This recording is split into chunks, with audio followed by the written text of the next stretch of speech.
Hello everyone. आज हम सीखेंगे ये इंडेक्स में क्या क्या है जो 8th क्लास का सिलेबस है कंप्यूटर का। इसमें है मोस्टली एआई के बारे में दिया गया है। सो पहला चैप्टर जो है ये है project to AI project cycle. जो प्रोजेक्ट होता है, प्रोजेक्ट इज अ टास्क, कोई भी एक काम जो काम हम जिसका एक बिगिनिंग है और उसका एक प्रोसेस है पूरा, और हमें उसका एंड रिजल्ट भी पता है, एंडिंग है, उसे हम प्रोजेक्ट कहते हैं। कोई भी एक, जैसे सरकारी काम होते हैं या कोई बिल्डिंग मटेरियल बिल्डिंग का काम हो गया या किसी ऑफिस का काम हो गया, कोई भी काम हो उसे हम एक प्रोजेक्ट कहते हैं। यही प्रोजेक्ट वो होता है जो कि ऑनलाइन होता है और जो कि एआई टूल्स के थ्रू बनाया जाता है, वो एआई प्रोजेक्ट होता है। रिकैप अगर हम देखें तो ये रिकैप है। रिकैप में जो है हम जानेंगे पुराना क्या पढ़ा है हमने या हमें क्या सीखा अभी तक, उसमें क्या क्या है। रिकैप में ज्यादातर यही हुआ। इसके बाद है introduction to project and project cycle. अब इसमें प्रोजेक्ट कैसे बनता है और उसका साइकिल क्या होता है कि उसमें क्या क्या चीज इंक्लूड होती हैं, कैसे प्रोजेक्ट का एक प्रोसेस चलता है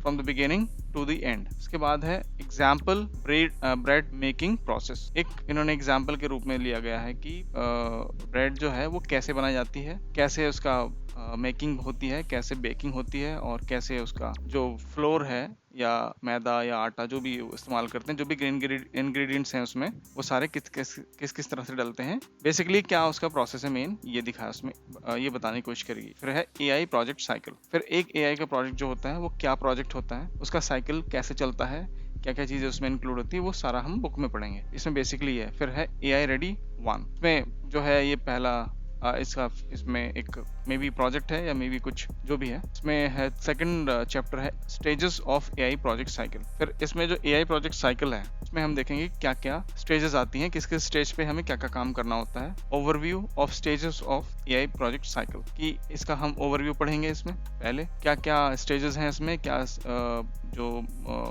एक सिचुएशन आती है और किस स्टेज में कितना काम पूरा हो जाता है, ये पढ़ेंगे। फिर है प्रॉब्लम स्कोपिंग। प्रॉब्लम जो है कैसे हम प्रॉब्लम को डिफाइन करेंगे, क्या उसका एरिया क्या है, प्रॉब्लम का कितना वाइड एरिया है, और क्या क्या क्या किस किस तरह से प्रॉब्लम इम्पैक्ट कर रही है प्रोजेक्ट को। इसका होता है डेटा एक्विजिशन। डेटा एक्विजिशन का मतलब है कि डेटा हम कहाँ से ला रहे हैं, डेटा कहाँ से एक्विजिशन इज काइंड ऑफ कोई जिस पे हम अपना मालिकाना हक रखते हैं या किसी चीज को हम अपने अंडर रखते हैं या अपने नाम के अंडर समझ लिए, या कोई भी ऐसे हमारे अधिकार क्षेत्र में होती है, तो कहाँ से हम डेटा लेंगे। उसके बाद है डेटा एक्सप्लोरेशन। डेटा जो है, जो हम डेटा कलेक्ट करेंगे, एक्विजिट करेंगे, उसको हम कैसे एक्सप्लोर करेंगे, क्या क्या उसमें ढूंढेंगे, कैसे डेटा को बनाएंगे, कहाँ से डेटा क्या होगा, कितना होगा, किस तरह से उसका स्टोरेज होगा, कितने फॉर्मेट में होगा और कहाँ पे होगा, ये सब हम उसमें देखेंगे। उसके बाद है मॉडलिंग। मॉडलिंग का मतलब होता है कि हम डेटा को एक पर्टिकुलर सेगमेंट में रखेंगे। जैसे कुछ डेटा इधर का है, कुछ डेटा जैसे मान लो कस्टमर है, कस्टमर का डेटा होता है, उसके नाम नंबर होते हैं, किसमें उसकी परचेस हिस्ट्री होती है, किसमें का पेमेंट डिटेल्स होती हैं, किसमें उसका जो है एक ओवरऑल एक्सपीरियंस होता है कि वो उसने क्या लिखा, क्या बताया प्रोडक्ट के बारे में, ये सब हम डेटा मॉडलिंग में पढ़ते हैं। और उसके बाद है evolution the testing stage. Evolution का मतलब होता है कि हम कैसे उसे एवेलुएट करते हैं या कैसे उसका हम फाइनल स्टेज में पहुंचते हैं, कि उसके बाद हम उसे टेस्ट करते हैं, चेक करते हैं कि ये जो है प्रोजेक्ट है कितने काम का है, या इस प्रोजेक्ट का क्या हो सकता है, ये काम करेगा नहीं करेगा। इसका होता है डिप्लॉयमेंट। डिप्लॉयमेंट मीन्स उसे प्रैक्टिकल वर्ल्ड में लेके जाना, यूसेज में लेके जाना, कि कहाँ पे इसका हम यूज करेंगे, डिप्लॉय करेंगे, किस जगह होगा, किस काम के लिए होगा, कितने फोर्स पे होगा, कितने लेवल पे है, क्या कौन करेगा, कौन इस्तेमाल करेंगे, ये सारी चीजें डिप्लॉयमेंट के अंतर्गत हम पढ़ेंगे। फिर है एआई रेडी 2, जो कि एक फिर से इसका टेस्टिंग होगा इसमें। इसके बाद है टेस्ट शीट्स 1। सो इसमें जो है कुछ इनका टेस्ट होगा किड्स का, जो कि स्टूडेंट्स हैं। इसके बाद है एआई एथिक्स।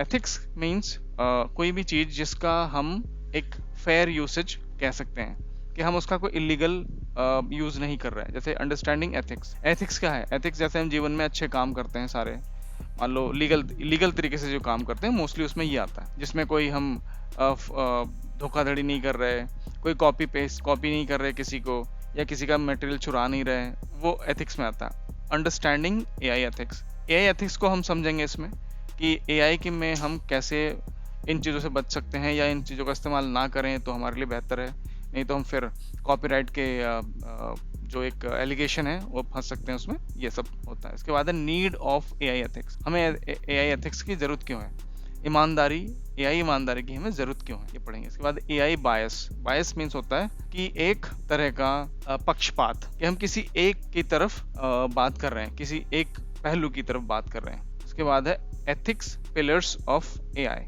कि एथिकल पिलर्स ऑफ एआई, कौन कौन से पिलर्स हैं, कौन कौन से स्तंभ हैं जो कि एआई एथिक्स को बताते हैं, ये हमारा इसमें रहेगा। इसके बाद एआई रेडी 3, ये कोई फिर से इसका कोई प्रोजेक्ट है या कोई चीज़ है ऐसी। Then AI at a glance, कि एआई एक ओवरऑल है क्या, इसमें ये बताया at a glance. AI artificial intelligence, ये है ही, हमें पता है कि एक बनावटी इंटेलिजेंस है जो कि बुद्धिमत्ता हम कहते हैं हिंदी में। तो इंटेलिजेंस जो है इसे हम जो कंप्यूटर इंटेलिजेंस है उसे हम आर्टिफिशियल इंटेलिजेंस में लेते हैं, क्योंकि इसमें बहुत सारे काम हम ऑटोमेट कर देते हैं और उसमें बहुत सारी चीज़ ऐसी होती हैं जो कि हमारी रीच के बाहर है, एक ह्यूमन रीच से बाहर होती हैं, जो कैलकुलेशन हो गया, उसमें फास्ट स्टोरेज हो गया, उसमें स्टोरेज हो गया, ये सब बहुत सारी चीज़ ऐसी हैं।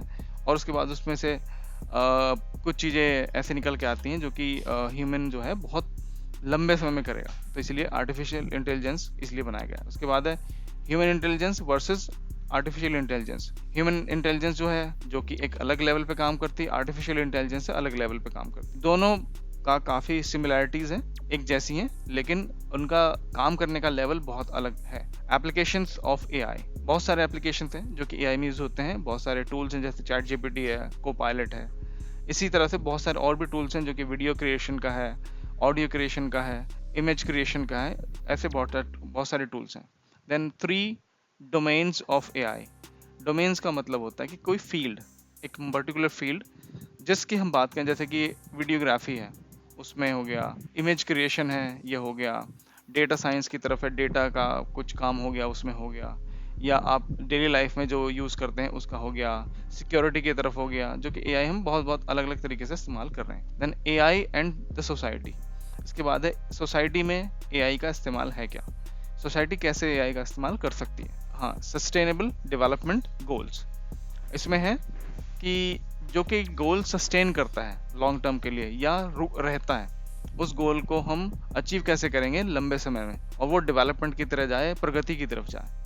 तो ऐसे बहुत सारे गोल्स हैं जो कि हमने अचीव भी किए हैं, जैसे हंगर है और फूड सेफ्टी है, या जॉब की तरफ भी है बहुत कुछ, और जी क्या इंफॉर्मेशन की तरफ है, साइंस की तरफ है, बहुत सारे गोल्स हैं। फिर उसके बाद है सिस्टम थिंकिंग, सिस्टम कैसे सोचता है, कोई भी सिस्टम है बेसिकली कंप्यूटर की तरफ है ये सारा, कि कंप्यूटर कैसे सोचता है।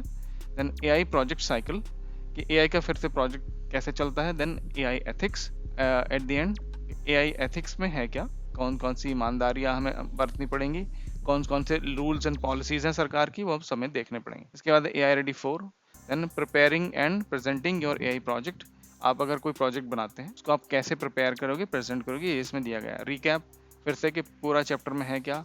Then presentation on creating an AI model, उसके बाद presentation on creating an AI model का मतलब कि कौन सा जो प्रोजेक्ट आप बनाओगे उसे कैसे प्रेजेंट करोगे, कैसे क्रिएट करते हुए प्रेजेंट करोगे अपने टीचर्स को या जो भी आपके फैसिलिटीज़ हैं। उसके बाद हमारा AI ready 5, test sheet again, projects, AI glossary, glossary का मतलब होता है कि इसमें जो टर्म्स यूज़ होती हैं, कौन कौन से टर्म्स हैं, कौन कौन से शब्द हैं जो कि डिफ़िकल्ट हैं, वो एआई ग्लॉसरी में आते हैं। देन है एआई इनोवेटर्स, कि कौन कौन से लोग हैं दुनिया में जो जिन्होंने इनोवेट किया है, यानी कि कुछ चीज़ को बनाया है स्क्रैच से, scratch means from the beginning, एकदम शुरू से, ज़ीरो से उस चीज़ को इनोवेट किया, नई चीज़ बनाई दुनिया में, और वो एआई के क्षेत्र में उन्होंने बनाया। तो ये है इसका सारा डिस्क्रिप्शन, आप इसे एक बार देखिए और समझिए, और उसके बाद आप इसके बाद जो इसका पूरा चैप्टर है इसके